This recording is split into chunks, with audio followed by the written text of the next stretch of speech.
Мен сонау Алатаудың баурайында, қара саздың қара суының жағасында дүниеге келдім. Мұқағали Мақатаев 1931 жылы Алматы облысы Нарынқол өңірінде дүниеге келді. Ол бала кезінен білімге, өлеңге құмар болды. Мектепте жүріп, әдебиетті ерекше жақсы көрді. Бұрынғы заманда бір хандың жалғыз ұлы болыпты. Сол ханзада айналайын атқа мініп қылыш ұстап. Менің алғашқы ұстазым әжем болды.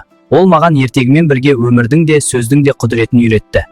Мұқағали, сен неге сабаққа құлақ аспайсың? Тағы да өлең жазып отырсың ба? Кешіріңіз ағай, мен тауға қарап бір шумақ жазып қойдым. Қазір тақтаға шығып жазғаныңды оқы. Алатаудың басында қар жатыр ғой аппақ боп.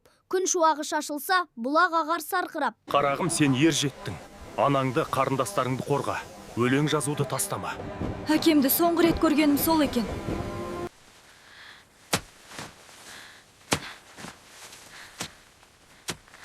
Далам менің қарашы, сенсің менің өмірдегі барасы.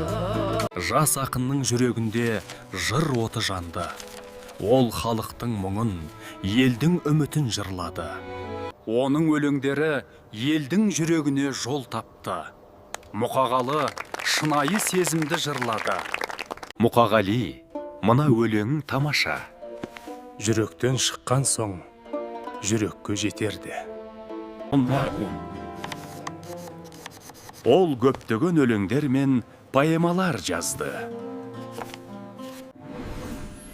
Ақын артына мол мұра қалдырды. Оның өлеңдері ұрпақтан ұрпаққа жетіп келеді. Мұқағали ата, сіздің өлеңдеріңіз біздің жүрегімізде мәңгі сақталады. Мен өлсем де өлеңім өлмейді.